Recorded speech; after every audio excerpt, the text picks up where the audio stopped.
सलामत अल्लाहुम्मा सल्लि अला मुहम्मद व आलि मुहम्मद व अज्जल फ़ातिहा। अऊज़ु बिल्लाहिस समीइल अलीम मिनश शैतानिर रजीम। बिस्मिल्लाहिर रहमानिर रहीम।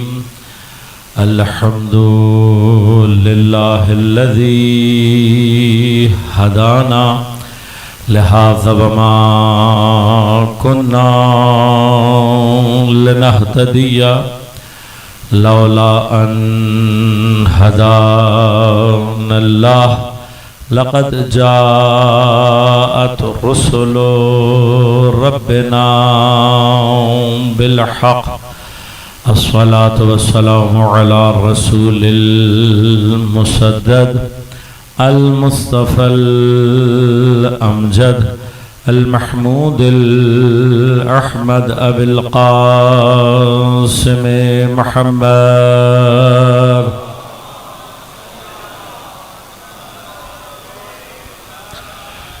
वस्सलातु वस्सलामु अला असदिल्लाहिल गालिब गालिब अला कुल्ले गालिब अली इब्न अबी तालिब।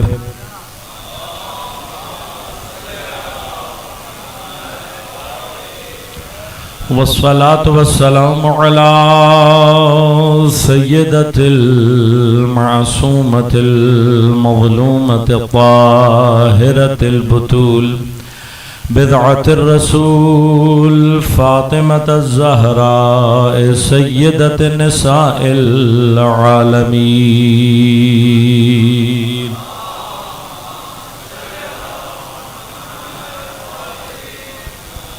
वस्सलातु वस्सलामु अलल हसनिल मुज्तबा वल हुसैनिल मज़लूम व अहले बैतिहि तय्यबीन ताहिरीन अल मासूमीन अल मज़लूमीन अल मुर्तजबीन अल मुंतखबीन ला सियमा बक़ियत अल्लाह फिल अरज़ीन रूही व अरवाहुल आलमीना लितुराबे मक़दमिहिल फ़िदा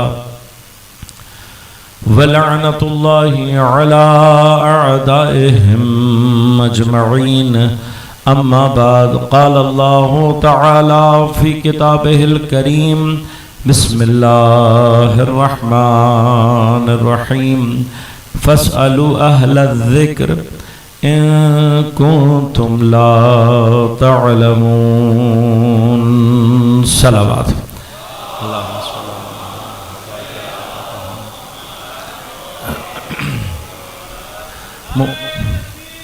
अल्लाह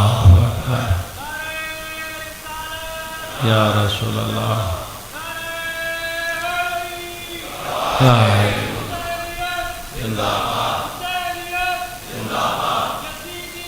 मुर्दाबाद मुर्दाबाद। अल्लाहुम्मा सल्लि अला मुहम्मद व आलि मुहम्मद व अज्जिल फ़रजहुम।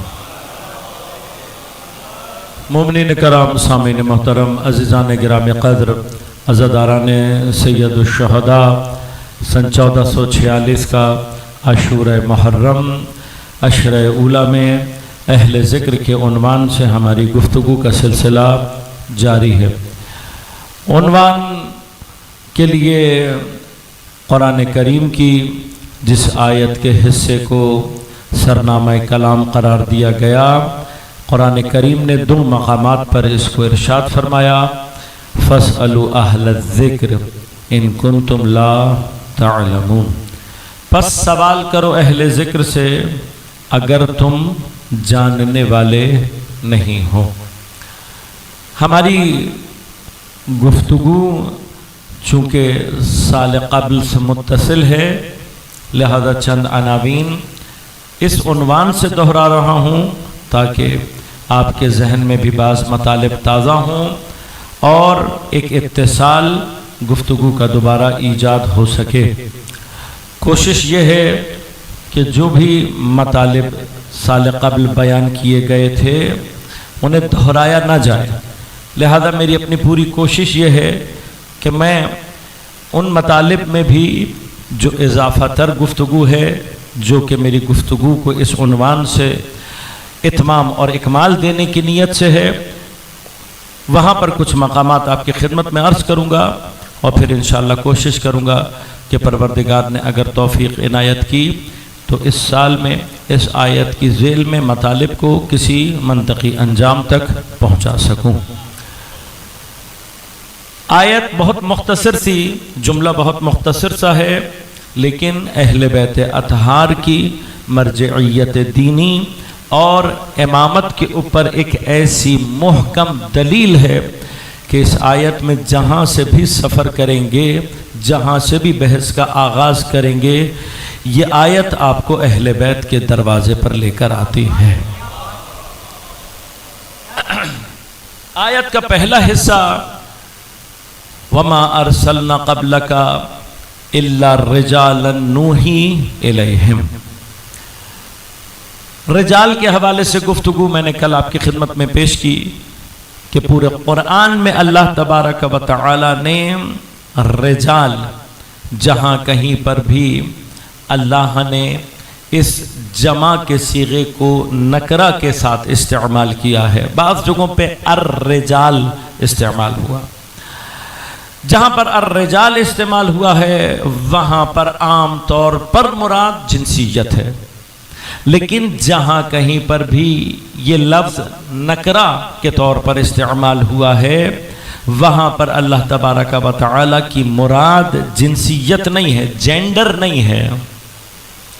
मर्द से मुराद यहाँ पर जिन्स से मर्द नहीं है, मेल नहीं है, जेंडर नहीं है, बल्कि एक सिफत उमूमी ये इंसान है कि जिसका जो हामिल हो जाए, अब चाहे वो मर्द हो या खातून।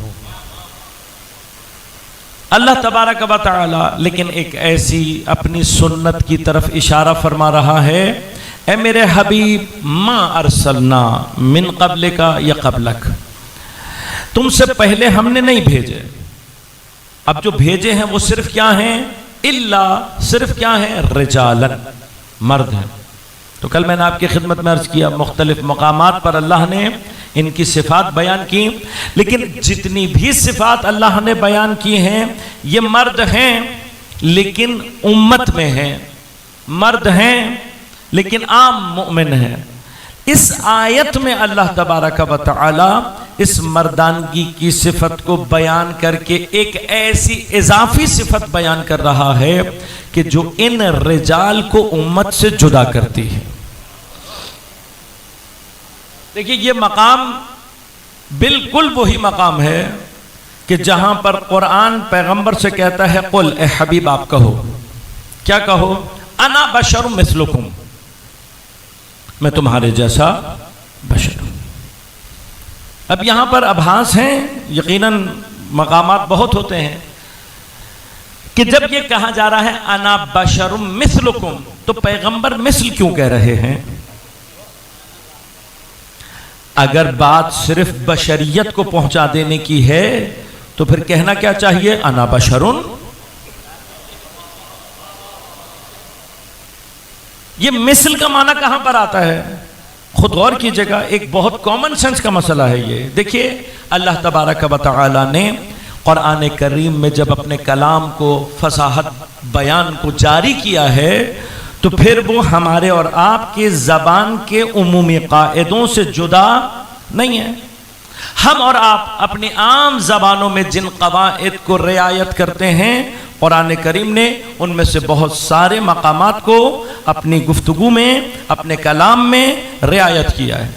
अब जब आप कहीं पर ये कहते हैं मैं जैसा हूं, ये जब आप जैसा कह रहे होते हैं, मिसल ला रहे होते हैं, ऑटोमेटिकली आपके जहन में कोई इख्तिलाफ भी मौजूद होता है। लिहाजा अब अगर पैगंबर सिर्फ बशरियत को पहुंचाना चाहते थे, खुदा ये चाहता कि पैगंबर हमें ये बताएं कि मैं बशर हूं, तो फिर कहना क्या चाहिए था, ए हबीब इनसे कहो अना बशर, मैं बशर हूं। बस इसका माना यह हुआ कि पैगंबर जाहिर बशरियत को निगाह में रखे हुए हैं। अब ये जाहिर बशरियत क्या है? ये जाहिर बशरियत खिलकत के मरहले में एक ऐसा मकाम है कि जो अल्लाह ने बहुत सौ को अता कर दिया। लिहाजा इस शिक्ल बशरियत में बहुत सारे पैदा हो गए, लेकिन इस शिक्ल बशरियत में पैदा होने के बाद भी बहुत सारे बशर इंसान नहीं होते। बस इसका मतलब अब हमें समझना होगा कि बशरियत क्या है। ये बशर, अना खालिकुन बशरम मिन तीन, मैं क्या बनाने जा रहा हूं? मट्टी से जो बनाने जा रहा हूं वो बशर है, इंसान नहीं है। ये मरहला है, अना खालिकुन बशर मिन तीन, मैं मट्टी से जो बनाने जा रहा हूं वो क्या है? बशर। तो फिर इंसान में और इस बशर में कोई फर्क है? बिल्कुल, कुरान ने इशारा फरमाया। कई मकामात हैं, अब यहाँ पे डॉक्टर हजरात बैठे हुए हैं, इनके सामने तो बात गुफ्तगू करते हुए बहरहाल जसारत है, क्योंकि हमारी फील्ड नहीं है। लेकिन अल्लाह तबारक व तआला ने कुरान में कई मकामात पर माँ के रहम में इंसान की डेवलपमेंट की स्टेजेस की तरफ इशारा फरमाया है। और ये डेवलपमेंट का जो प्रोसेस है इतना प्रिसाइज है कि बहुत सारी बातें इंसान को बहुत बाद में पता लगी हैं, कुरान ने 1400 साल पहले बयान कर दी हैं। लिहाजा इन्हीं में से एक मकाम है एक डॉक्टर के, जिसने इंसानी जनीन के ऊपर जब तहकीकात की और बाद में कहीं कुरान को उसने पढ़ा तो मुसलमान हो गया। और उसके इस्लाम लाने की वजह यह थी कि वो मुहक्किक ये कहता है कि इंसान ने इतने अरसे से गर्चे इस मौजू पर तहकीकात की हैं, लेकिन जब तक इंसान के पास बहुत आला टेक्नोलॉजी की मशीनें नहीं आई, तब तक इंसान को यह बात मालूम नहीं थी कि इंसान के बदन में हड्डी पहले बनती है, उस पर गोश्त बाद में चढ़ता है। अब अगर डॉक्टर तायीद कर देंगे को सर्वर हिला के, तो मेरे लिए शायद आसान होगा। यानी क्या, एक जमाना ऐसा है कि एक दौर ऐसा है मुकम्मल कि जिसमें इंसान जब इस मौजू पर तहकीक कर रहा था तो उसका यकीन क्या था कि पहले इंसान में गोश्त बनता है और इसी गोश्त के अंदर हड्डी बनती है। लेकिन जब इंसान ने अल्ट्रासाउंड और सिटी स्कैन और इस जैसी हाई टेक्नोलॉजी मशीन्स डेवलप कर ली और फिर माँ के रहम में जनीन के ऊपर तहकीकात की गई, तो इतनी हाई टेक्नोलॉजी के बाद इंसान को पता लगा कि नहीं, पहले इंसान में हड्डी बनती है, फिर उसके ऊपर गोश्त चढ़ता है। कि अब मैं हैरान हूं कि हमने इतनी टेक्नोलॉजी के बाद अब जाकर यह बात दरियाफ्त की है जिसे कुरान ने 1400 साल पहले बयान किया।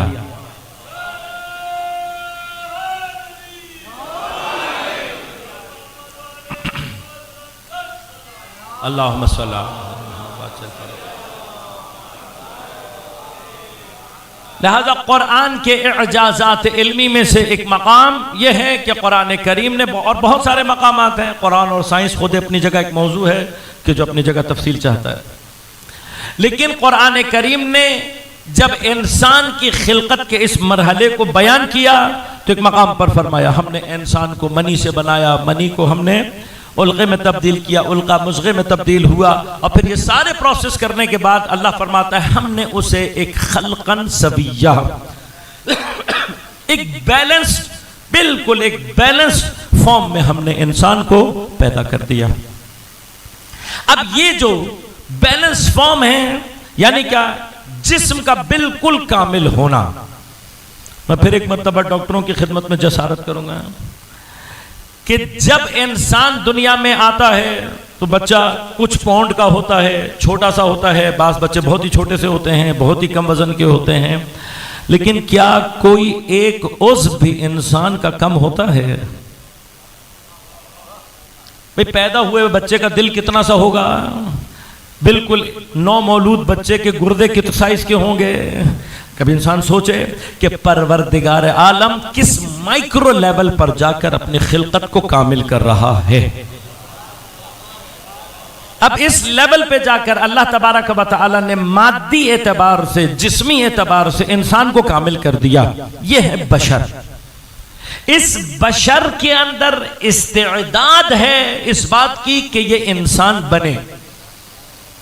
अभी ये इंसान नहीं है, लिहाजा बशर को अगर हम कैटेगराइज करना चाहें कि बशर कहां आता है, तो शायद बशर को हम एनिमल कैटेगरी में शामिल कर सकें। लेकिन ये जब तक बशर रहेगा, बशर होने के एतबार से इसकी हैसियत सिर्फ एक मोर डेवलप्ड एनिमल, इससे ज्यादा कुछ नहीं है, एक ज्यादा तरक्की याफ्ता हैवान। लिहाजा जहां से इंसानियत की सरहद शुरू होती है, वहां से हैवानियत की कैटेगरी खत्म हो जाती है। लिहाजा आयतुल्लाह जवादी आमली हफ़ज़हुल्लाह फरमाते हैं कि इंसान की तारीफ में उसकी जिन्स के उन्वान से हैवान को इस्तेमाल करना इंसान की तौहीन है। लिहाजा खुद आयतुल्लाह जवादी आमली हफ़ज़हुल्लाह जब इंसान की तारीफ करते हैं तो कहते हैं हय्य मुतअल्लिहा, कि जो इंशाअल्लाह कभी इंसान शनासी उन्वान रहा और आपकी खिदमत में मतालिब अर्ज किए तो वहां पर तफसील से आपकी खिदमत में करूंगा बात को, कि इसका खुलासा यह है, इंसान कहते हैं कि हमारी नजर में वो जिंदा है जो खुदा तलबी अपने अंदर रखता है। यानी अगर किसी जानदार में से खुदा तलबी खत्म कर दो तो वो हैवान तो हो सकता है, इंसान नहीं कहला सकता।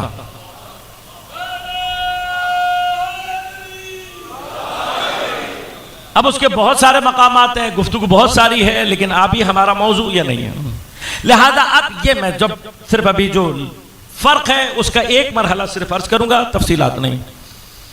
वो मरहला ये है कि ये जो बशर खल्क हो गया है और इसने इंसान बनना है, इसके अंदर कैपेबिलिटी है, कैपेसिटी है टू बिकम ह्यूमन, इंसान बनने की सलाहियत इसके अंदर पाई जाती है। सवाल यह है कि हमें सबसे पहले यह तो समझना पड़ेगा कि एनिमल में और इंसान में फर्क क्या है, हैवान में और इंसान में फर्क क्या है। पहले फर्क समझ में आ जाए, फिर खुद समझ में आ जाएगा इंसान है या नहीं है। तो कई तरह से डिफाइन किया जा सकता है। मैं बहुत एक मुख्तसर सा, बहुत ही एक मुख्तसर सा, एक वो जैसे कहते हैं कि शॉर्टकट फार्मूला आपकी खिदमत में अर्ज करूंगा और गुफ्तगू को आगे बढ़ाऊंगा। एक बहुत ही मुख्तसर सा फर्क हैवान और इंसान में यह है, और इसको अलबत्ता अगर आप जानना चाहें थोड़ा सा इंटरनेट पे सर्च करेंगे।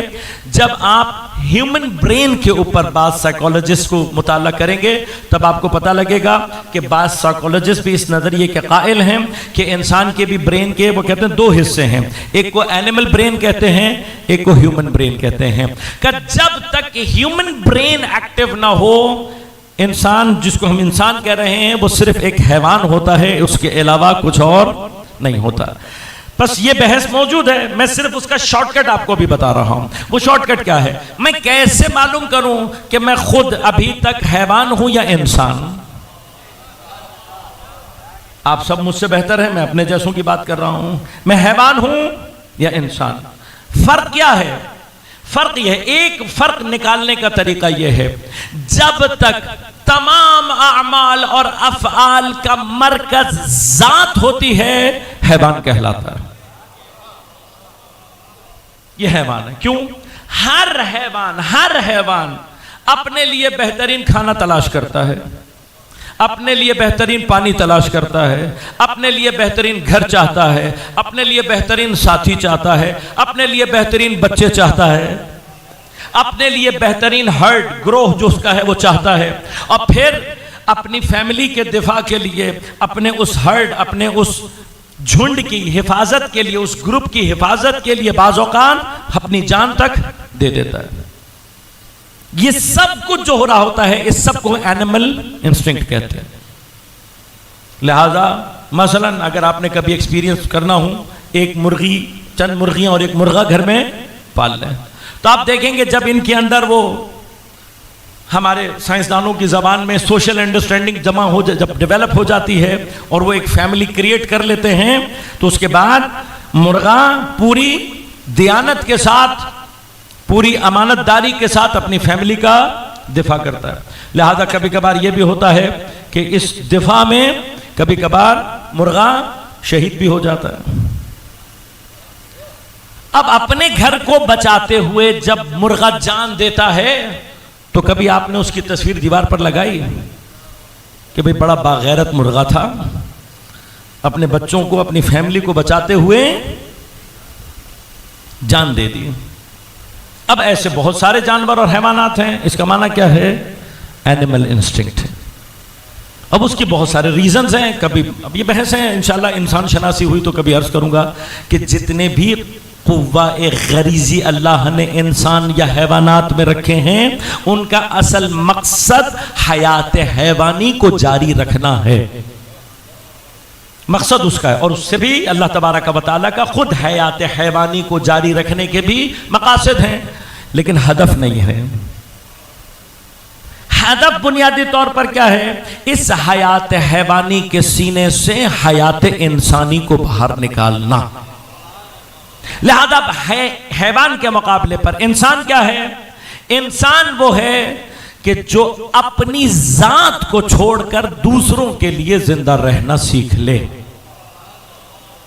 बस जहां कहीं पर भी मेरे तमाम अमाल और अफआल, तमाम एक्शंस की मरकजियत मेरी जात की तरफ पलट रही है, सेल्फ सेंटर्ड हूं, मैं अपने लिए कर रहा हूं, तो सिर्फ एक मोर डेवलप्ड एनिमल हूं, इससे ज्यादा कुछ और। हर हैवान ये करता है। कौन सा हैवान है? हमसे ज्यादा अच्छे घर हैवानात बनाते हैं, हमसे ज्यादा अच्छी ग़िज़ाएं हैवानात बनाती हैं। हमारा उनके साथ डिफरेंस कहां से शुरू होता है? डिफरेंस यहां से शुरू होता है, जो अपने जात के लिए छोड़कर दूसरों के लिए जिंदा रहना शुरू कर दे। जितना दूसरों के लिए जिंदा रह रहा होता है, उतना इंसान बनता चला जाता है। लिहाजा खुद खाना हैवानियत है, किसी और को खिलाना इंसानियत है। खुद पीना हैवानियत है, किसी और को पिला देना इंसानियत है। अपने बच्चों को पाल लेना हैवानियत है, किसी और के बच्चों के सर पर हाथ रख देना। अपने बच्चों को अच्छी तालीम और तरबियत देना हैवानियत है, किसी और के बच्चों की तालीम और तरबियत का इंतजाम कर देना। अपने लिए घर बनाना हैवानियत है, किसी और के सर पर छाट डाल देना। ये सब क्या है? इंसानियत है। अब जितना आप अपनी जिंदगी में दूसरों के लिए जिंदा हैं, उतने इंसान हैं। बहुत आसान सा मरहला हो गया। जो जितना दूसरों के लिए जिंदा है, उतना इंसान है। लिहाजा आप मरहला गौर कीजिएगा। और जो जितना सेल्फ सेंटर्ड है, उतना हैवान। तो हमें अब इसको देखने की जरूरत और समझने की जरूरत नहीं है, या आप अपनी जिंदगी में फैसला खुद करेंगे। लेकिन एक मकाम, सिर्फ एक मकाम अर्ज करता चला जाऊं कि ये इंसान बनना क्यों जरूरी है। उसका एक फायदा दुनिया में और एक फायदा आखिरत में। सिर्फ एक फायदा अर्ज करूंगा, दुनिया का और एक आखिरत का। पहले आखिरत का बयान कर देता हूं। इंसान बनना क्यों जरूरी है? इसलिए कि जितना भी अमल हमारा दुनिया में है, कयामत में इसी सारी अमल का अक्स ज़ुहूर करेगा, तजस्सुम करेगा। पर जैसी जिंदगी हम यहां करेंगे, कयामत के दिन खुद ब खुद मुतजस्सम हो जाएगी, मुजस्सम हो जाएगी हमारी ये हयात। लिहाजा आपने रिवायात में कई जगह सुना पढ़ा होगा, आपकी नजर समाअत से गुजरा होगा कि बहुत सारे लोग ऐसे होंगे कयामत के दिन कि जब उन्हें उठाया जाएगा, महशूर किया जाएगा, तो उन्हें हैवानात की शक्ल में महशूर किया जाएगा। अब कोई किसी हैवान की शक्ल में, कोई किसी हैवान की शक्ल में। क्यों? जिस हैवान की सिफत उस शख्स में पाई जाती होगी ज्यादा, उसी हैवान की शक्ल में पैदा किया जाएगा। लिहाजा पूरी बहस है, मैं अभी उस तरफ दोबारा जाना नहीं चाहता कि कौन सी सिफत रखने वाला कौन से हैवान की शक्ल में महशूर किया जाए। लेकिन जब ये लोग महशूर किए जाएंगे तो ये अल्लाह से सवाल करेंगे, कहेंगे परवरदिगार हम तो दुनिया में इंसान थे, आज जब तूने हमें महशूर किया तो हम क्या हैं? हैवान। मतलब अपने हिसाब से वो ये समझ रहे होंगे कि फरिश्तों से शायद कोई मिस्टेक हो गई है, तो इनको बताने की ज़रूरत है कि हम क्या थे, इंसान। हमें यहाँ पर उठाया गया है, महशूर तो हम क्या हैं, हैवानात। लिहाजा जब वो ये सवाल करेंगे तो जवाब क्या दिया जाएगा, जवाब ये दिया जाएगा तुम्हें इंसान बनने की सलाहियत देकर भेजा गया था, चूंकि तुम अपनी पूरी उम्र में इंसान बने ही नहीं, लिहाजा जिस हैवान की तरह से तुम जिंदा रहे हो, आज उसी हैवान की शक्ल में उठाए। और फिर इनका मरहला क्या होगा, इनका मरहला यह होगा कि महशूर होने के बाद इनसे सवाल और जवाब का कोई मरहला नहीं होगा, ये सीधे जहन्नम में फेंक दिए जाएंगे। कोई सवाल और जवाब इनसे नहीं, क्योंकि इनके हश्र की कैफियत ही इनका हिसाब किताब होगा। कैफियत हश्र ही हिसाब किताब। अगर हम चाहते हैं कि क़यामत के दिन हम इंसान की शक्ल में उठाए जाएं, तो फिर दुनिया में इंसान बनकर जीना पड़ेगा। कम से कम इंसान बनाकर उठाए जाएंगे तो मौका मिलेगा इस बात का कि हम अल्लाह से कोई हिसाब किताब, कोई बातचीत, कोई नेगोशिएशन। क्यों, अगर इंसान की शक्ल में नहीं उठाए गए तो चैप्टर क्लोज, वहीं से उठाकर सीधा जहन्नम में फेंक दिया जाएगा। लिहाजा ये होगा क़यामत में। यहाँ बहुत से कलमे पढ़ने वाले, नमाजें पढ़ने वाले, रोज़े रखने वाले, सदक़ात व खैरात देने वाले क़यामत में हैवान बनाकर उठाए जाएंगे, और बहुत सारे कुफ़ार ऐसे होंगे जो इंसानों की शक्ल में उठाए जाएंगे। लिहाजा खुद इंसान होने की एक अलामत क्या है, जब हम ये कहते हैं दूसरों के लिए जिंदा रहना, तो हैवान और इंसान के अंदर एक नुक्ते इम्तियाज ये है कि इंसान अपने हमनौआन पर, अपने जैसे अफराद के ऊपर जुल्म को बर्दाश्त नहीं कर सकता। लिहाजा अगर उसकी नौ पर कहीं जुल्म हो रहा हो और वो रिस्पॉन्स न कर रहा हो, तो ये अलामत काफ़ी है इस बात के लिए कि वो ये साबित कर रहा होता है कि शायद मैं एक मोर डेवलप्ड एनिमल तो हूं, लेकिन इंसान। आज गजा और फिलिस्तीन हम सब के लिए इंसान और हैवान बनने और न बनने का एक छोटा सा इम्तिहान है। गजा और फिलिस्तीन में जिस नौइयत का जुल्म इस वक्त हो रहा है, एक सानियन ये जुल्म जिस अंदाज से दुनिया में पहुंच रहा है। देखिए, बहुत सारे मजालिम ऐसे हैं तारीख में कि जो शायद हो सकता है कि इससे ज़्यादा उनकी संगीनी ज़्यादा हो सकता है, पॉसिबिलिटी है कि इससे ज़्यादा खूंखारी तारीख में किसी ने दिखाई हो, लेकिन उसके बावजूद उन जुल्म का आवाम तक, दुनिया तक जो पहुंचने का रेशो और तरीका था, वो ऐसा नहीं था। आज टेक्नोलॉजी की वजह से जो जुल्म हो रहा है वो संगीन है, और जो पहुंच रहा है वो उसकी संगीनी को और ज्यादा बढ़ा रहा है। अब वो दौर नहीं है कि जहां कोई कत्ल कर दिया जाएगा और कई महीने के बाद आपको पता लगेगा कि फलां जगह किसी शख्स को, किसी घर को, किसी खानदान को कत्ल कर दिया गया। आज यहां पर कत्ल हो रहा है और उसकी तस्वीर, उसकी वीडियोस पूरी दुनिया में नशर हो रही हैं। अब ये मेरे और आपका इम्तिहान है। अगर ये सब कुछ देखने के बावजूद भी मेरे अंदर से कोई रिस्पॉन्स नहीं आ रहा, कोई एहतजाज नहीं आ रहा, कोई हरकत नहीं हो रही, तो जितना मर्जी कलमा पढ़ लें, हमारा हिसाब इंसानों में नहीं होगा, हैवानों में होगा। और अब जो वेस्ट में हो रहा है, हम जिन्हें ये समझते थे कि ये बेदीन लोग हैं, हम ये समझते थे कि ये दुनिया परस्त हैं, ये हर चीज से फारिग हो गए हैं, वो अपना रिस्पॉन्स देकर अपनी इंसानियत को साबित कर रहे हैं, और हम चुप रहकर अपनी हैवानियत का इजहार कर रहे हैं। लिहाजा नुकसान क्या होता है? नुकसान ये होता है अजीजों कि मोमिन बनने का मरहला, अब ये मबाहिस हैं, खुद अपनी जगह तफसील चाहते हैं, बहुत सारे मबाहिस ऐसे, हमारा बड़ा दिल चाहता है कि हम ये मबाहिस पेश करें। ये हुस्न दीन मुबीन इस्लाम है, ये हुस्न रिवायात अहले बैत है, ये हुस्न कुरान है कि इंसान बहस करे इस मौजू पर कि जो इंसान शनासी कहलाती है, और वहाँ पर बहस करे कि हयात की कौन कौन सी मंजिलें हैं। उनमें जहाँ पर बायोलॉजिकल हयात ख़त्म होती है उससे आगे वो हयात शुरू होती है जिसे कुरान इंट्रोड्यूस कराता है। जहाँ बायोलॉजिकल हयात ख़त्म होती है उससे आगे हयात इंसानी है, हयात इंसानी से आगे हयात ईमानी है, हयात ईमानी से आगे हयात मलकूती है। ये दराजात हैं। लिहाजा इंसानी हयात को बसर करने वाला इंसान हयात ईमानी की काबिलियत पैदा करता है।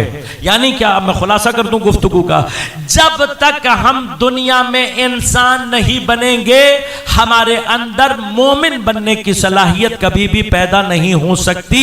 लिहाजा इसको अपने जहनों में क्लियर कर लें कि कोई भी हैवान रहते हुए जितना मर्जी कलमा पढ़ ले, कभी भी जन्नत में हैवान रहते हुए, मैंने इस मिसाल को कई जगह दोहराया है और दोहराता रहूंगा। मसलन मैं अपने तोते को अगर ला इलाहा इल्लल्लाह मुहम्मदुर रसूलुल्लाह अलीयुन वलीयुल्लाह ये सब याद करा दूं और वो सुबह से लेकर शाम तक ये पढ़ता रहे, तो आपके ख्याल में जन्नत में जाना चाहिए? तोते को याद करा दूं और वो पढ़ता रहे सुबह से लेकर शाम तक, तो आपके ख्याल से जन्नती तोता? अब तोते तो यहां पर बहुत सारे हैं, तरह तरह के हैं।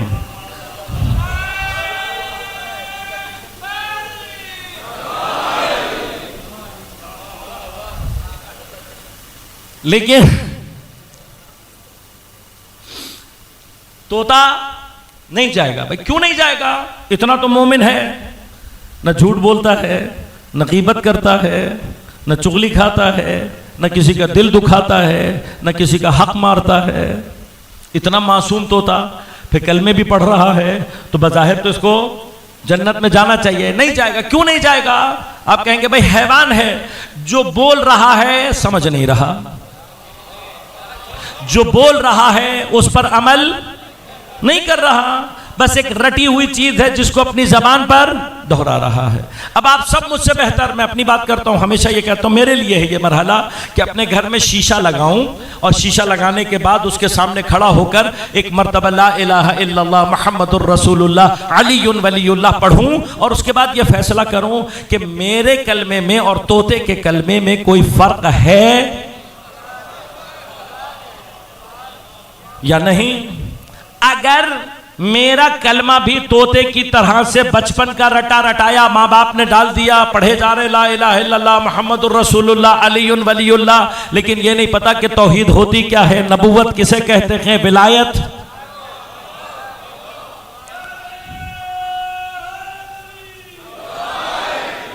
तो सवाल तो अपनी जगह पर बाकी है ना कि भाई फिर क्या वजह है मेरा तोते जैसा कलमा मुझे तो जन्नत में पहुंचा दे लेकिन तोते को ना पहुंचाए, तो ये तो नहीं हो सकता ना।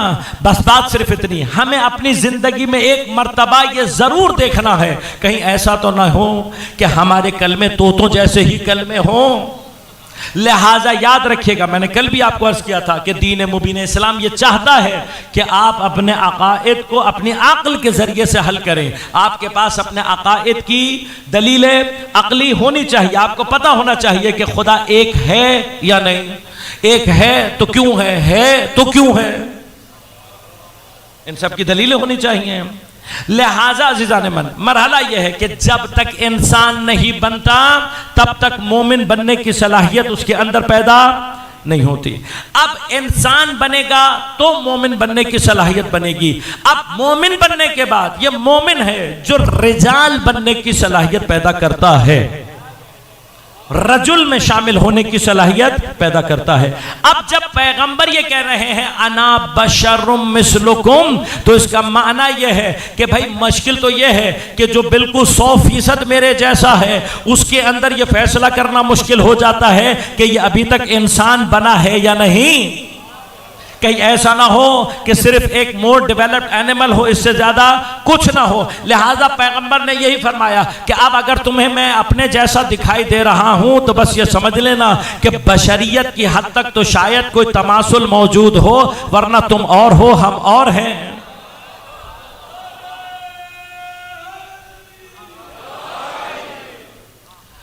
तुम और हो, हम और हैं। अब गौर कीजिएगा, इस जुमले को अल्लाह तबारक व तआला ने उस लेवल पर जाकर पैगंबर से कहा बयान करो कि जहां पर इंसान में, मोमिन में, रिजाल में, मुत्तकी में, अब आप दराजात को बढ़ाते जाइए, मुत्तकी से आगे अबरार, अबरार से आगे मुतकर्रिब, इन तमाम लेवल पर पहुंचने वाला उम्मती और मासूम एक दूसरे से जुदा रहे। लिहाजा यहां पर अल्लाह ने उस फर्क की तरफ इशारा किया है कि अब ये बशरियत की शक्ल में मौजूद हैवान इस दर्जे में जहां तक आगे बढ़ेगा, एक सरहद वो है कि जहां पर पहुंचने के बाद इंसान की सरहद खत्म हो जाती है, उससे आगे इंसान जा नहीं सकता। जहां पर इंसान अपने तमाम कमालात के साथ खत्म होता है, मासूम वहां से शुरू होता है।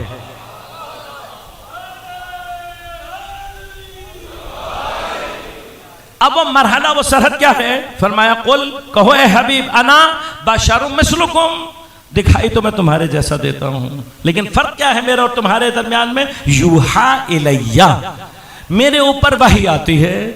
अब ये जो वही पैगंबर ने बाकी तमाम जितने भी डिफरेंसेस हैं सबको छोड़कर सबसे अहम तरीन नुक्ते की तरफ इशारा किया। वो क्या है? यूहा इलैया, मेरे ऊपर वही की जाती है। यानी क्या? मैं वो ज़र्फ हूं, मैं वो कंटेनर हूं जो कि वही को दरियाफ्त कर सकता है, जो कि वही को कंटेन कर सकता है। अब ये जो कंटेनर ऑफ वही होना है, यही डिफरेंस है मासूम में और गैर मासूम में। अब मैंने आपकी खिदमत में अर्ज किया, अल्लाह ने इस आयत के अंदर जब रिजाल की बात की, तो अब रिजाल के बाद के रिजाल अल्लाह ने मुख्तलिफ मकामात पर मोमिनीन का तज़किरा कर दिया, और हमें और आपको ये समझ में आ गया कि मोमिनीन के आम दर्जे से ऊपर रिजाल की कैटेगरी है, रिजाल से ऊपर मुत्तकीन की कैटेगरी है, मुत्तकीन से ऊपर अबरार की कैटेगरी है, अबरार से ऊपर मुकर्रबीन की ये कैटेगरीज हैं। लेकिन इस सैर में इंसान कहां तक जा सकता है? जो आखिरी मरहला इंसान, आम इंसान, उम्मती दर कर सकता है, वो मकाम इल्हाम कहलाता है। लिहाजा मैं थोड़ा सा आपका मरहला लूंगा, सख्त थोड़ा सा एक इल्मी एतबार से, लेकिन इंशाल्लाह कोशिश करूंगा कि नतीजा आज तक पहुंचा सकूं। लिहाजा आप गौर कीजिएगा, इंशाल्लाह यह बहस भी अपनी जगह पर महफूज और रिवायात से भी साबित है और अकली अभास भी साबित हैं कि हमारे और मासूम के दरमियान में जो फर्क है, उनमें से एक फर्क नफ्स का फर्क है। यानी कि हमारा नफ्स और मासूम का नफ्स फर्क करता है, साहिब नफ्स होता है लेकिन फर्क करता है। लिहाजा हजरत कुमैल इब्न जियाद ने जनाब अमीरुल मोमिनीन अली अलैहिस्सलातु वस्सलाम से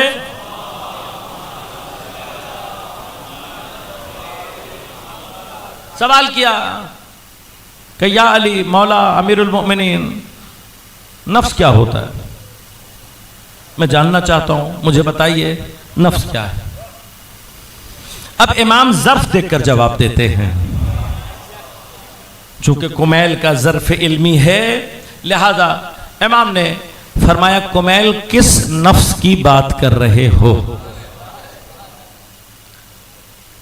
तो कुमैल ने ताज्जुब करके कहा मौला क्या नफ्स एक से ज्यादा होते हैं? तब इमाम ने एक हदीस बयान की है, मैं आज सिर्फ उसका एक सरसरी सा जिक्र करूंगा, तफसील में नहीं जाऊंगा। इंशाअल्लाह नफ्स शनासी या इंसान शनासी मौजू रहे तो फिर तफसील सर्च करेंगे। इमाम ने कहा कुमैल, नफ्स 4 तरीके का होता है, 4 अक़साम है नफ्स की। पहला नफ्स फरमाया कि नफ्स नामिया नबातिया। अब मैं अपने बच्चों के लिए थोड़ी सी बातें आसान कर दूं। कौन सा नफ्स? जो पौधों में पाया जाता है, नफ्स नामिया नबातिया।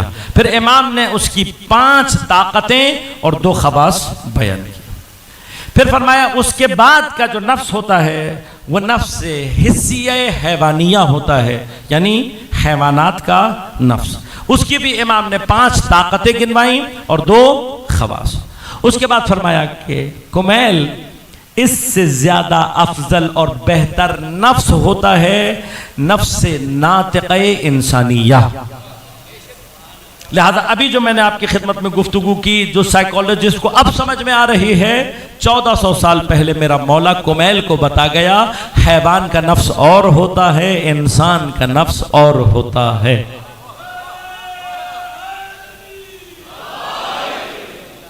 फिर इमाम ने उसके 5 कुव्वतें और 2 खवास बयान की और उसके बाद कहा, कुमैल सबसे ज्यादा अफजल नफ्स कुल्लिया इलाहिया होता है, जो मासूमीन अलैहिस्सलातु वस्सलाम का नफ्स होता है। फिर उसकी 5 कुव्वतें और 2 खवास हैं। ये तफसीलात इंशाअल्लाह, बहुत मौजू ज़बरदस्त है, कभी इंशाअल्लाह मौका रहा तो तफसीलात भी आपकी खिदमत में अर्ज करूँगा। ये सारी चीज़ें बयान करने के बाद इमाम ने ये बताया कि ये मुख्तलिफ नफ्स की अक़साम हैं। लिहाजा याद रखिएगा, कुरान में जहाँ कहीं पर भी आपकी नज़र से नफ्स अम्मारा, नफ्स लव्वामा, नफ्स मुल्हिमा इस तरह के अल्फाज गुजरे हैं, ये याद रखिएगा, ये अक़साम नफ्स नहीं है, बल्कि ये हालात नफ्स इंसानिया हैं। अब मैं बहुत मुख्तसर सा सफर तय करूंगा, थोड़ा सा तेजी के साथ। नफ्स नातिक़े इंसानिया, जब इंसान आता है तो बहुत सारी कुव्वतें उसके अंदर मौजूद होती हैं, लेकिन अल्लाह तबारक व तआला का लुत्फ है और उसकी वजूहात हैं कि बास की तरफ इंशाअल्लाह अगर मौका रहा तो आज इशारा करूंगा। अल्लाह तबारक व तआला इंसान के ऊपर लुत्फ ये करता है कि इंसान के नफ्स की तमाम कुव्वतों को मुतहर्रिक रखता है, सिवाय कुव्वत शहवानिया के। लिहाजा इंसान जब दुनिया में आता है तो टेक्निकली उसकी कुव्वत शहवानिया सप्रेस होती है, दबी भी होती है, और जैसे ही इंसान बुलूगत के नजदीक या बुलूगत में दाखिल होता है, ये कुव्वत शहवानिया, बुलूगत का माना ही ये है कि ये कुव्वत शहवानिया मुतहर्रिक हो जाती। अब मैंने क्यों कहा कि ये अल्लाह का लुत्फ है? इसलिए कि जब तक कुव्वत शहवानिया सप्रेस रहती है, इंसान की बाकी तमाम कुव्वा भी अंडर कंट्रोल रहती हैं, और जब तक इंसान के नफ्स की कुव्वतें कंट्रोल में रहें, उसकी अक्ल अपनी तमाम तर कुव्वत के साथ ज़ुहूर कर रही होती है। लिहाजा याद रखिएगा, अक्ल और नफ्स के दरमियान में इनवर्स रिलेशन है। हमारे बच्चों की जबान में बात कर रहा हूं ताकि को जल्दी समझ में आ जाए। नफ्स की कुव्वा और अक्ल की कुव्वतों के दरमियान में क्या है? इनवर्स रिलेशनशिप है। इनवर्स रिलेशनशिप का माना क्या है? जितना नफ्स की कुव्वत शदीद होती चली जाती है, अक्ल खुद ब खुद ज़ईफ होती चली जाती है, और बिलक्स है, जितना नफ्स की कुव्वा ज़ईफ होते चले जाते हैं, अक्ल खुद ब खुद मजबूत और ताकतवर होती चली जाती है। लिहाजा अगर आप चाहते हैं कि आपकी अक्ल ज्यादा मजबूती से काम करे, ज्यादा मुतहर्रिक हो, तो तरीका क्या है? अपने नफ्स की कुव्वतों को कंट्रोल में रखें। तफसीलात कभी और, आज खुलासा बता के जा रहा हूं। नफ्स की तमाम तर कुव्वतों को कंट्रोल करने के लिए जो सबसे अहम तरीन कुव्वत के, जिसको अगर आपने अपनी मुट्ठी में ले लिया तो यूं समझ लीजिए कि बाकी नफ्स आपकी मुट्ठी में आ जाएगा, वो भूख है। भूख। अगर आपने भूखा रहना सीख लिया तो अक्ल की दुनिया खुद ब खुद आपकी। मेरे पास गुफ्तगू बहुत है यहां पर, लेकिन यूं समझ लीजिएगा, अक्ल और पेट का आपस में रिलेशन ये है, ये जितना भरा हुआ होता है ये उतना खाली होना शुरू हो जाता है। इनवर्स रिलेशन है। लिहाजा इसको जितना खाली रखेंगे ये उतना ऑटोमेटिकली, मैंने अर्ज किया मेरे पास दलीलें बहुत हैं। अभी हमारे एक दोस्त हैं जिन्होंने बिहेवियरल साइंस के ऊपर पीएचडी की है, कराची यूनिवर्सिटी में प्रोफेसर हैं, खुदा उनकी तौफीकात में इजाफा करे। हज के मौसम में हमारे साथ थे तो ये अबहास उनसे मुख्तलिफ तौर पर डिस्कस होती रहती थी। कहने लगे आगा साहब इसके ऊपर पूरी रिसर्च हो चुकी है, आप भी अपने आप को इसको आजमा सकते हैं, खुसूसन वो बच्चे जो इम्तहानात के मरहले में होते हैं। एक टाइम आता है जब इंसान चीज़ों को याद करते करते थक जाता है, सोचते सोचते थक जाता है। एक वक्त आता है कि जब उसे कुछ समझ में नहीं आ रहा होता। आमतौर पर क्या होता है, हमारे बच्चे को कहते हैं चलो कुछ खेल लेते हैं, कुछ और कर लेते हैं। नहीं, बेस्ट ये है कि थोड़ी देर की नैप ले लें, सो जाएं। क्यों? जैसे ही इंसान स्लीप मोड में जाता है, इंसान के स्लीप मोड में जाते ही उसके नफ्स के सारे कुव्वा कमजोर पड़ जाते हैं, नफ्स की सारी कुव्वतें कमजोर हो जाती हैं। का हत्ता सोते हुए भी जब नफ्स की कुव्वतें कमजोर पड़ती हैं, आप सो रहे होते हैं लेकिन आपका एनालिटिकल ब्रेन यानी आपकी आंकल खुद ब खुद काम कर रही होती है। लिहाजा को तजर्बा करके देख लें, जो मसाइल आपको थकने के बाद, इतनी रिसर्च और पढ़ने के बाद समझ में नहीं आ रहे, एक नैप लेकर देख लें, आपको चुटकियों में समझ में आ जाएंगे। उसकी वजह क्या है? जैसे ही आपका नफ्स स्लीप मोड में जाता है, आपका एनालिटिकल ब्रेन, आपकी आकल उतनी ही खुद ब खुद मुतहर्रिक होना, ये खुद ब खुद है, इसको आजमा कर देख सकते हैं, ये होता है इंसान के अंदर। खुसूसन वो लोग जो आइडिया बेस्ड काम कर रहे होते हैं, उनके लिए बहुत ही मुफीद है। आप थोड़ी देर के लिए सोएंगे, सोने के बाद जब आप उठेंगे तो आप देखेंगे ऐसे ऐसे आइडिया आपके दिमाग में आ रहे होंगे जो कि उससे पहले आपके जहन में नहीं आ रहे। लिहाजा अब होता क्या है, जैसे ही आप अपने नफ्स की कुव्वत को ज़ईफ करते हैं, आकल खुद ब खुद मजबूत होना शुरू हो जाती है। अब अल्लाह ने हम पर लुत्फ क्या किया है? अल्लाह ने कुव्वत शहवानिया को इंसान के अंदर शुरू में सप्रेस रखा है ताकि इंसान की आकल मुतहर्रिक रहे। यह आकल अल्लाह ने उस वक्त तक मुतहर्रिक रखी है जब तक इंसान बालिग नहीं हो जाता। अल्लाह ने अपनी शरीयत के अहकामात का जमाना इंसान के बालिग होने के बाद रखा है, पहले नहीं रखा। तब इसका माना क्या हुआ? इसका माना यह है यानी फुरुआते दीन का है, लिहाजा बालिग होने से पहले का जमाना उसूल दीन का है। आम तौर पर हम अपने बच्चों की तरबियत में जो गलतियां करते हैं, उनमें से एक गलती यह है कि हम ये कहते हैं कि जब बड़ा हो जाएगा तो तौहीद पढ़ लेगा, जब बड़ा होगा तो नबूवत पढ़ लेगा, इमामत समझ लेगा। जब वो बड़ा होता है तो कुछ भी समझ में नहीं आता उसे। ये मसाइल हैं। उनको कहो कि भाई अपने बच्चे को भेज दो, हम तौहीद की कुछ मबाहिस पढ़ा देंगे। क्या मौलाना साहब इतनी मुश्किल बातें इसको कहाँ समझ में आएंगी? ये मासूम सा बच्चा, इसको कहाँ समझ में आएंगी? उनको बैठाकर पूछो, ये एलॉगरिथम जो तुम अपने बच्चे को पढ़ा रहे हो, ये बहुत आसान है। ये ज्योमेट्री जो तुमने इसको बेचारे को 8 साल में इसके ऊपर लाद दी 8वीं क्लास में, ये इसको समझ में आ रही? आसान है। Geometry, algebra, trigonometry. हाँ, यहां पर अभी मैं कितनों से पूछ लूं साइन थीटा क्या है, तो कितने तो वैसे ही बेहोश हो जाएंगे। अच्छा, कितनों ने रियाजी मैट्रिक में पढ़ी है? सभी ने पढ़ी होगी। कितनी काम आई जिंदगी में? ये पैथागोरस थ्योरम जो पढ़ा था हैं, कितना काम आया? और कब्र में कितना काम आएगा? आखिरत में कितना काम आएगा? पैथागोरस थ्योरम तो पढ़ सकते हो, तौहीद की बहस हल। तौहीद भारी लग रही है। वो रियाजी जो आधी से ज्यादा दुनिया के काम नहीं आती, ना दुनिया में ना आखिरत में। यह है गुलामाना जहनीयत की अलामतें कि गुलाम जहन को आपने जिस चीज पर लगा दिया, बगैर सोचे अंजाम देता रहेगा। इनमें से कोई चीज भी हमारे काम, मतलब हमें जो मैट्रिक तक रियाजी पढ़ाई जाती है, उनमें से कितनी रियाजी है जो हमारे काम आती है? मैट्रिक के बाद कितने बच्चे हैं जो इंजीनियरिंग में जाते हैं या ऐसी फील्ड्स में जाते हैं कि जिन्होंने कहीं उस रियाजी को इस्तेमाल। हम अपने बच्चे को जबरदस्ती वो सब कुछ पढ़ा रहे होते हैं, लेकिन हाँ, मैं बास चीजों के नाम उर्दू में ले लूं तो हमारे आजकल के ये उर्दू इंग्लिश वाले बच्चे तो बेचारे, हाँ, वो हमारे शायद सीनियर्स को तो याद होगा, जू जाफे अकल निकाल के दिखाओ इसका क्या होगा। हम बच्चे हैरत से देख रहे होंगे ये मौलाना किस चीज का नाम ले रहे हैं। बुनियादी तौर पर मसला है ये हमारा, चूंकि हम गुलाम जहनीयत में हैं, हमारे ऊपर जो मुसल्लत कर दिया, हम बगैर सोचे अपनी नस्लों को पढ़ा रहे हैं। ना दुनिया में काम आएगी ना आखिर। खुदा क्या चाहता है? खुदा चाहता है कि तुम अपने बच्चों को बालिग होने से पहले तौहीद समझाओ।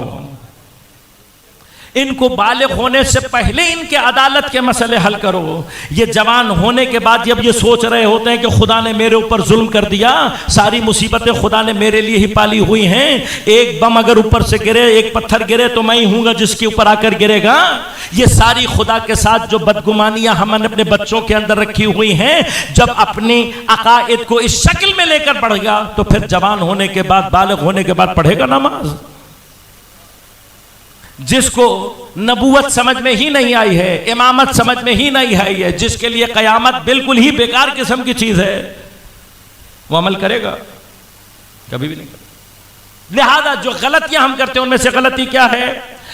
अकायद और उसूल दीन का जमाना बच्चों के बालिग होने से पहले का है, बालिग होने के बाद नहीं है। अब जिस बच्चे, जिस घराने में बच्चों के अकायद उनके बालिग होने से पहले ठीक हो जाते हैं, उन्हें नमाज के लिए कहने की जरूरत नहीं पड़ती, उनको रोजे के लिए मारना नहीं पड़ता, सख्ती नहीं करना पड़ता। लेकिन जो बच्चे बगैर अकीदे के ही जवान हो जाते हैं, जिन्हें पता ही नहीं होता कि खुदा है भी या नहीं, और फिर एक भरमार जो इस वक्त सोशल मीडिया पर और मीडिया के जरिए से हो रही है, वो वैसे ही बच्चों को इतना गुमराह कर देते हैं कि फिर बाद में हम ये सोच रहे होते हैं कि हमने तो बड़ी मेहनत से पाला था। तो पालना सिर्फ खाना खिला देने और स्कूल भेज देने का नाम नहीं है। असल पालना यह है कि अपने बच्चों की तरबियत ऐसे करें कि हुसैनी लश्कर घर से तैयार होकर निकले। तो जिन बच्चों को घरों में अकायद नहीं मिलते, वो कभी भी हुसैनी लश्कर नहीं बना सकते। अब यहां से बहस, जैसे ही इंसान के अंदर उसकी शहवत का जज्बा और हिस्स बेदार होती है, एक साथ उसके अंदर दो नफ्स की हालतें ईजाद हो जाती हैं। एक हालत पहले से होती है लेकिन दूसरी उसके बाद होती है। जो हालत इब्तिदा से इंसान के अंदर पाई जाती है वो नफ्स लव्वामा कहलाती है। ये नफ्स लव्वामा इंसान के अंदर बहुत बचपने से होती है।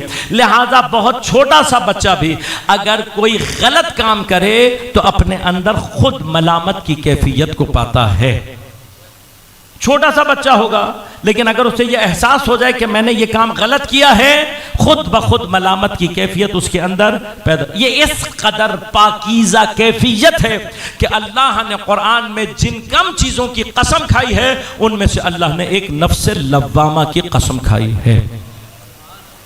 लिहाजा अब तरबियत का जो उसूल है अकायद के बाद वो ये होता है कि अपने बच्चों की तरबियत ऐसी करें कि उनके बालिग होने से पहले उनका ये नफ्स लव्वामा मजबूत हो, इसकी कैफियत मजबूत हो। यानी क्या? एक ऐसा बच्चा कि जो इस एहसास के साथ बड़ा हो कि गुनाह करने में लज्जत नहीं है, शर्मिंदगी है, बुराई करना कमाल का मरहला नहीं है बल्कि जिल्लत का मरहला है। अब जब बच्चा सही अकीदे और सही तरबियत के साथ बालिग होता है तो फिर जब बालिग होता है तो दूसरी नफ्स की कैफियत जो उस पर तारी होती है वो कहलाती है नफ्स अम्मारा। अम्मारा का क्या माना है? पूरा लफ्ज है इन्न नफ्स लअम्मारतुन बिस्सू। लिहाजा नफ्स अम्मारा यानी वो नफ्स के जो बेशिद्दत बुराई की तरफ लेकर जाता है। ये नफ्स ईजाद ही शहवत की जो कैफियत है उसके साथ बेदार होता है। लिहाजा गौर कीजिएगा, अगर इंसान का इस मरहले से पहले अकीदा और नफ्स लव्वामा दोनों मजबूत हों तो जैसे ही इंसान बालिग होता है उस इंसान के नफ्स में पाकीज़गी को ईजाद करता है। यह पाकीज़गी अगर बाकी रहे तो एक वक्त आता है कि अम्मारगी की कैफियत खत्म हो जाती है। जैसे ही इंसान के अंदर अम्मारगी की कैफियत खत्म होती है, इंसानी नफ्स इतना पाक हो जाता है कि उसकी पाकीज़गी उसे इस काबिल बना देती है कि उसका नफ्स तब्दील हो जाता है नफ्स मुल्हिमा में। फ़अल्हमहा फुजूरहा व तक़वाहा। नफ्स मुल्हिमा वो होता है जो पाकीज़गी के बाद इस मेयार पर आ जाता है कि खुदा उस नफ्स के ऊपर इल्हाम फिस्क़ फुजूर, इल्हाम नेकी कर रहा होता है। लिहाजा जब इंसान इस मरहले पर आता है उसकी क़ुव्वत ये होती है कि जो नेकी छुपी हुई है वो भी उसे दिखाई दिखाई दे रही होती है और जो बदी छुपी हुई होती है वो भी उसे दिखाई, हत्ता छुपी हुई बुराई, हत्ता छुपी हुई नेकी कैसे पता लगती है? फ़अल्हमहा फ़ुजूरहा व तक़वाहा, खुदा इल्हाम करता है उस नफ्स पर, इल्हाम की कुव्वत बातिनी नेकी को भी हिस कर लेती है और बातिनी बुराई को भी हिस कर लेती है। ये इंसानी नफ्स की पाकीज़गी का कमाल है। अगर इंसान यहां तक पहुंचे तो कैफियत इल्हाम हासिल कर सकता है। इस इल्हाम की कैफियत में भी इंसानी नफ्स को खतरा होता है। क्यों? इसलिए कि यहां पर भी बाज औकात शैतान अपने इल्काआत करता है जिनको इल्हामात शैतानिया कहते हैं।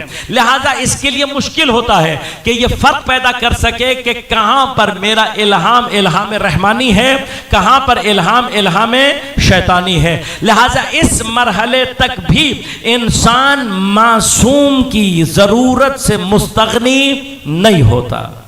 यानी अगर इल्हाम के मरहले पर भी पहुंच जाए तब भी उसे मासूम की जरूरत होती है।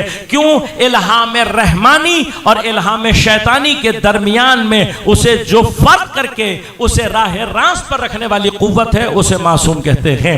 लिहाजा इंसान अपनी मानवी और रूहानी तरक्की के किसी मरहले में भी मासूम की ज़रूरत से मुस्तगनी नहीं होता। कोई स्टेज इंसान की ऐसी नहीं है कि जहां पर इंसान कमाल के उस मरहले पे पहुंचे जहां उसे मासूम की ज़रूरत ना हो। लिहाजा याद रखना, जब तक ज़मीन पर हयात इंसानी बाकी है मासूम की ज़रूरत बाकी रहेगी। मैं सिर्फ दरवाजा खोलकर जा रहा हूं, बहस कभी बाद में करूंगा। हत्ता गैबत इमाम ज़मान अलैहिस्सलातु वस्सलाम का एक फलसफा ये भी है कि इंसान गैबत इमाम में अपने नफ्स को इतना पाकीज़ा बनाए कि उस शख्स के लिए इनफरादी तौर पर इमाम की गैबत का मरहला ख़त्म हो और वो इल्हाम के मरहले पर अपने मौला से इर्तिबात में आ जाए। लिहाजा एक पूरी बहस है कि जब मासूम फरमाते हैं कि इंतज़ारुल फरज हियल फरज, इमाम के फरज का इंतज़ार करना ही फरज है। तो पूछा मौला इसका माना क्या है? कहा जो मुंतज़र वाकई बन जाए वो खुद ब खुद इमाम तक पहुंच जाता है।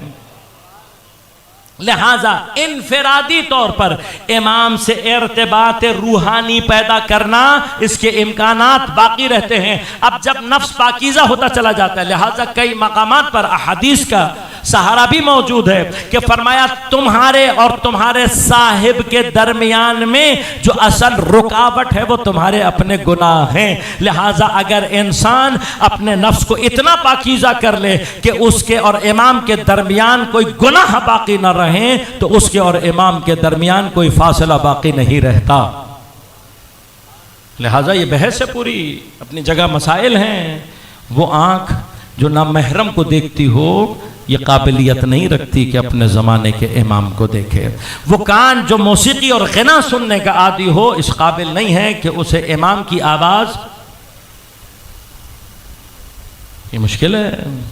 वरना इमाम गायब हैं, सिर्फ गायब हैं। गायब का मतलब ये नहीं है कि इमाम हमसे दूर हैं, हमारे दरमियान बैठे होते हैं, हम नहीं पहचान पाते, हमसे बात कर रहे होते हैं, हम जब भी सलाम करते हैं इमाम जवाब देते हैं लेकिन सुन नहीं पाते। क्यों?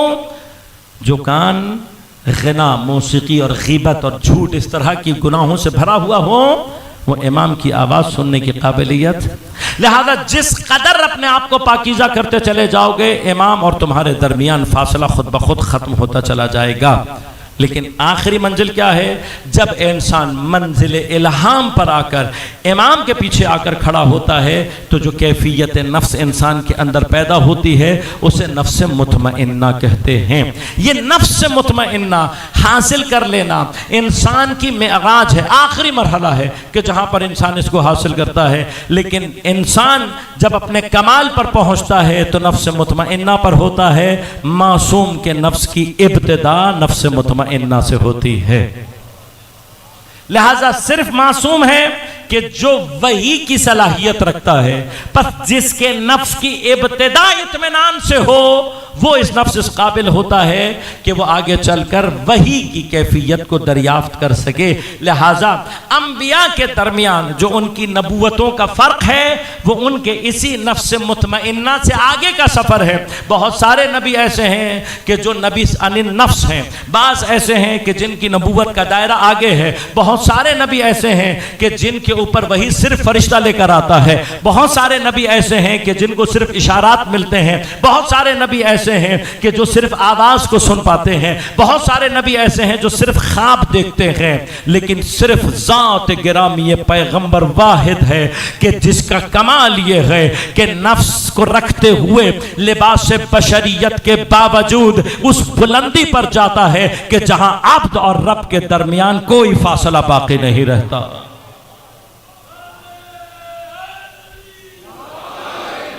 लिहाजा अब अल्लाह जिनकी बात कर रहा है वो कौन है? का ए नबी हमने नहीं भेजे तुमसे पहले मगर रिजाल। सिफत क्या बयान की? नूही इलैहिम। लिहाजा इस जुमले के अंदर सबसे बड़ी दलालत यह है कि अल्लाह तबारक व तआला जिनकी बात कर रहा है वो मासूमीन हैं, गैर मासूमीन नहीं। अगर यहाँ तक मैंने आपको मुकद्दमतन गुफ्तगू करके पहुँचा दिया तो अब आगे की गुफ्तगू मेरे लिए आसान हो जाएगी। जब अल्लाह ये समझा रहा है उसके बाद कह रहा है फस्अलू अहल ज़िक्र इन कुंतुम ला तअलमून। अगर तुम जानने वाले नहीं हो तो सवाल करो किससे? अहले ज़िक्र से। अब आयत जो मुकद्दमतन जुमला दे रही है वो जुमला ये बता रहा है कि इस आयत में एक हिस्सा वो है कि जो मासूमीन का है, एक हिस्सा वो है जो गैर मासूमीन है। ला तअलमून, अगर सारे के सारे गैर मासूम हैं तो अहले ज़िक्र खुद ब खुद मासूम बन जाते हैं। लिहाजा ज़रा सा आयत को हल करेंगे, ये आयत आपको खुद ब खुद अहले बैत के दरवाजे पर लेकर आएगी। मासूमीन अलैहिमुस्सलातु वस्सलाम अहले ज़िक्र। इंशाअल्लाह तफसीलात अब कल आपकी खिदमत में अर्ज़ करूँगा। मैंने अर्ज़ किया बाज़ मतालिब मैं इससे पहले भी अर्ज़ कर चुका हूँ, चंद एक मतालिब अर्ज़ करूँगा इंशाअल्लाह।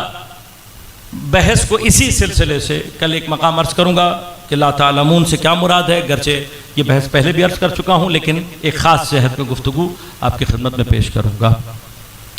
नफ्स मुतमइन्ना अपने साथ पाकीज़ा नफूस को लेकर करबला में आज की तारीख़ में वारिद हो गया। 2 मुहर्रमुल हराम सैयदुश्शुहदा का अपने असहाब बावफा के साथ ज़मीन करबला पर वुरूद। करबला में वुरूद से पहले के वाक़यात ये हैं कि मकाम शराफ पर इमाम ने अपने लश्कर को हुक्म दिया जितना पानी उठा सकते हो उठा लो। पानी पहले भी इतना था कि काफ़ी था, लेकिन इमाम ने क्या कहा? सारे ज़र्फ़ भर लो। अब इमाम के जो असहाब हैं चूंकि मुतिए महज हैं लिहाजा सवाल कोई नहीं। जब इमाम ने कह दिया हर ज़र्फ़ भर लिया गया। ज़रूरत से ज़्यादा पानी है लेकिन उठा लिया। अगली ही मंजिल जो ज़ू हस्म के नज़दीक थी, एक सहाबी ने तकबीर बुलंद की। इमाम ने पूछा क्यों तकबीर लगाई? कहा मौला एक और नखलिस्तान नज़र आ रहा है। तो इमाम के एक और सहाबी ने कहा मैं जानता हूँ इस रास्ते में कोई और नखलिस्तान नहीं है। इमाम ने अपने दूसरे सहाबी की ताईद की, कहा यहाँ नखलिस्तान नहीं है। फिर मैंने कहा और से देखो। अब जब गौर से निगाह की गई तो जिसे नखलिस्तान समझ रहे थे वो 1000 फौजियों का लश्कर था जो अपने साथ तीर और तलवार और नेज़ा और तबर लेकर इमाम हुसैन की तरफ आ रहा था।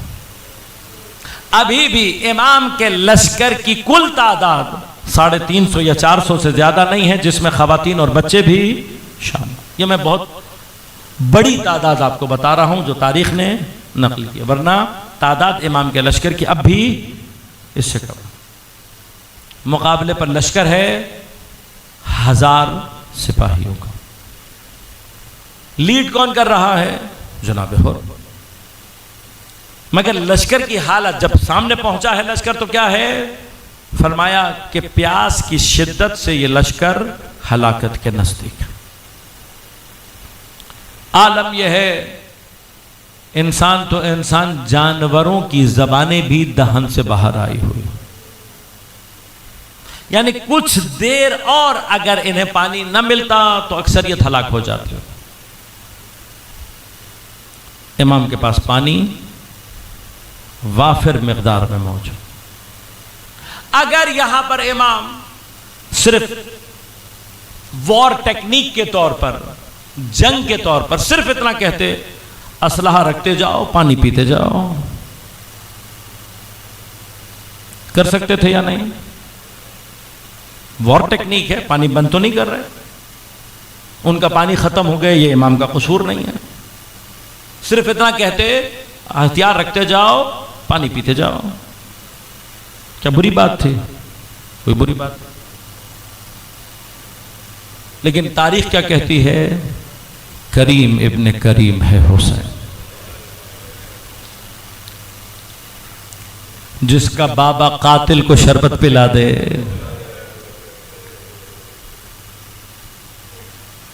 उसका हुसैन मुमकिन नहीं है। का अब्बास पानी पिलाओ, इतना पानी पिलाया कि सारा लश्कर सैराब हो गया, यानी उस वक्त तक पानी पिलाया गया जब तक कि उन्होंने ये नहीं कह दिया कि हम शेर हो गए। फिर फरमाया अब इनके जानवरों को भी पानी पिलाओ।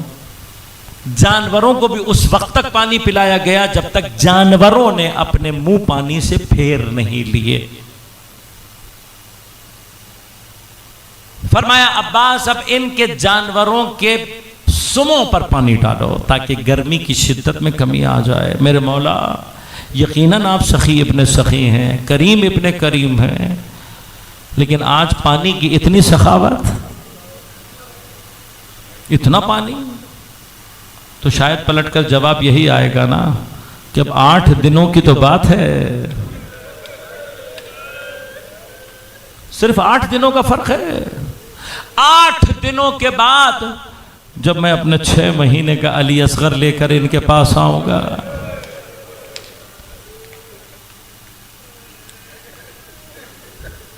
ये अभी मरे तो नहीं हैं, प्यास से हलाक तो नहीं हुए, मेरा असगर प्यास से उस मरहले पर होगा कि अगर पानी पिला भी दिया जाए तो मेरा बच्चा बचेगा नहीं। मैं लेकर आऊंगा, जलती हुई रेत पर रख दूंगा, शायद इनमें से कोई बागैरत ऐसा हो जिसे आज का पानी पिलाना याद रह जाए।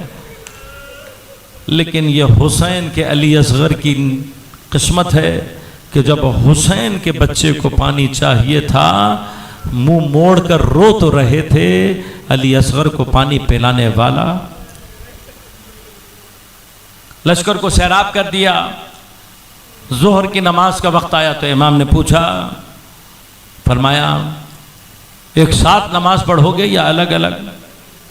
हुर ने कहा नहीं मौला, हम आपके पीछे आपकी इक्तदा में नमाज पढ़ें।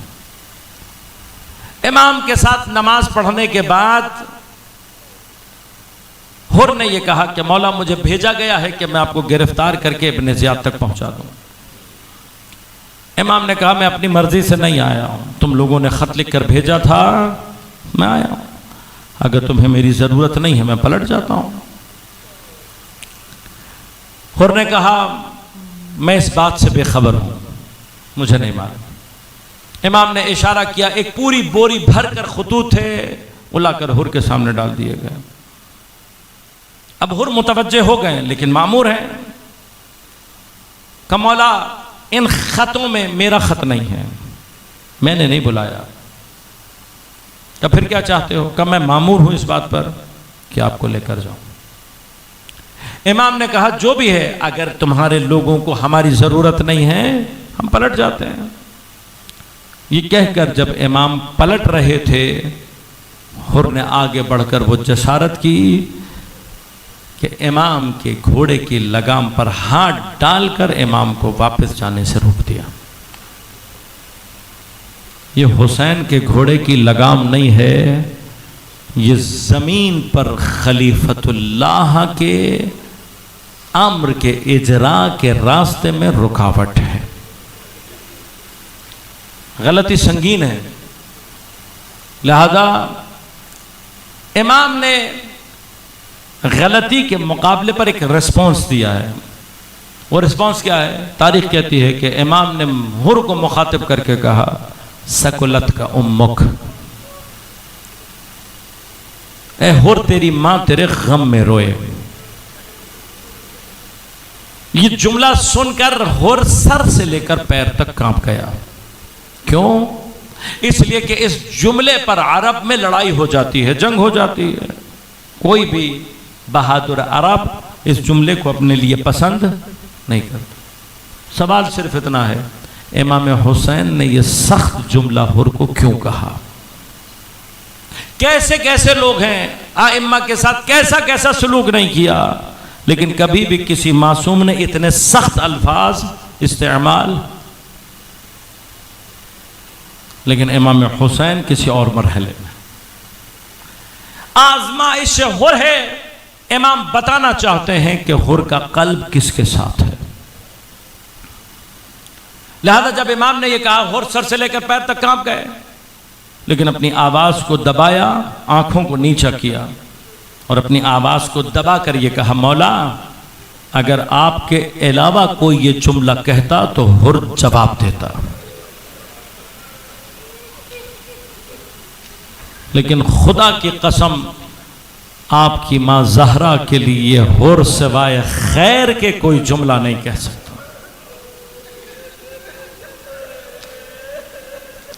उलमा और अफा ये कहते हैं, हुर के दिल में ज़हरा का ये एहतराम बाइस बना कि हुर लानतुल्लाह अलैह की सफ से निकलकर अलैहिस्सलाम की सफ में आ गया।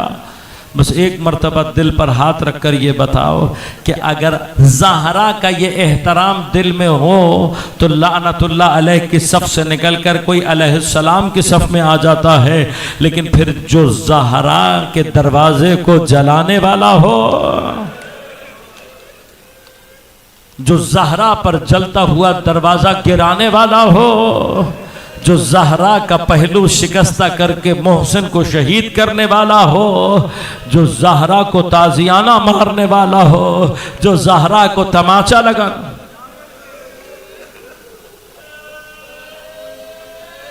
इमाम जाना चाहते हैं, हुर ने दोनों तरफ से लश्कर को इमाम की तरफ है। इमाम कूफे की तरफ जाना चाहते हैं, हुर नहीं जाने दे रहा। इमाम मदीना की तरफ जाना चाहते हैं, हुर नहीं जाने दे रहा। इस कैफियत में यह कारवान करबला की सरजमीन में वारिद हो गया। बाज़ रिवायात के मुताबिक एक मकाम पर आकर इमाम का घोड़ा और जुलझना रुक गया। बाज़ ने फरमाया कि इमाम ने कई घोड़े तब्दील किए लेकिन घोड़ा हरकत नहीं करा। इमाम ने हुक्म दिया, जैसे ही हुक्म दिया खैमों को लगा दिया गया। बाज़ बकातिल कहते हैं कि खैमों का लगना था, जनाब ज़ैनब ने या जनाब उम्मे कुलसूम ने इमाम हुसैन को बुलवाया। जब इमाम खैमे में पहुंचे तो जनाब ज़ैनब रो कर कहने लगी, भाई ये किस मकाम पर आपने आकर क़याम किया? क्यों बहन? कब भाई जब से इस सरजमीन पर उतरी हूं मेरे दिल को करार नहीं आ रहा है। अजीब सी कैफियत है कल्ब की। इमाम की आंखों से आंसू जारी हुए। कब बहन ज़ैनब, ये वही जगह है जहां सिफ़ीन से वापसी पर बाबा ने क़याम किया और इमाम हसन की गोद में सर रख कर जब थोड़ी सी देर के लिए इमाम की आंख लगी तो इमाम ने ख्वाब देखा। कब बाबा ने जो ख्वाब देखा तो ख्वाब से एक मर्तबा बेचैन होकर बेदार हुए और इतना रोए कि सारा लश्कर मिलकर हजरत अमीर से ये कह रहा था, मौला आपको आज से पहले ऐसे रोते हुए नहीं देखा। मौला आपको कभी ऐसा गिरिया करते हुए नहीं देखा। क्या बात हो गई मौला? कहा मैं थोड़ी सी देर के लिए सोया था, जब देखा ख्वाब देखा तो देखा पूरा ये सहरा खून में डूबा हुआ है और मेरा हुसैन जख्मों में डूबा हुआ अपनी मदद के लिए पुकार रहा है, लेकिन कोई मेरे हुसैन की मदद करने वाला नहीं है। का बहन वादागाह है, यही वो जगह है। इमाम ने अतराफ के लोगों को जब पता लगा वो आए, इमाम ने मुलाकात की तो इमाम ने पूछा कहा इस जगह को क्या कहते हैं? किसी ने कहा मारिया, किसी ने कहा नैनवा, एक बुजुर्ग ने कहा मौला इस जगह को करबला कहते हैं। बस ये सुनना था, इमाम की आंखों से अश्क जारी हुए, रो कर कहते हैं परवरदिगार कर्ब बला से हमें अपने हिफ्ज़ व अमान में रखे। हाँ यही मकाम कर्ब बला है, हाँ यही वो जगह है जहां हमारा खून बहाया जाएगा। अरे यही वो जगह है जहां मेरे अली अकबर के नेज़ा लगेगा, मेरे कासिम के टुकड़े होंगे, मेरे औन मोहम्मद के लाश गिरेंगे, मेरे अब्बास के बाजू कटेंगे। हाँ यही हमारे मरकद बनेंगे। बस इमाम कुछ अशार पढ़ रहे थे, एक मर्तबा जनाब ज़ैनब ने आवाज देकर कहा भाई तुम जो अशार पढ़ रहे हो वो पढ़ता है जो जिंदगी से मायूस हो चुका हो। वह इमाम ने कहा ज़ैनब नाना से जो वादा किया था उस वादे की अदायगी का मकाम आ गया है। हुसैन करबला में 8 दिन की बस्ती बसा रहे।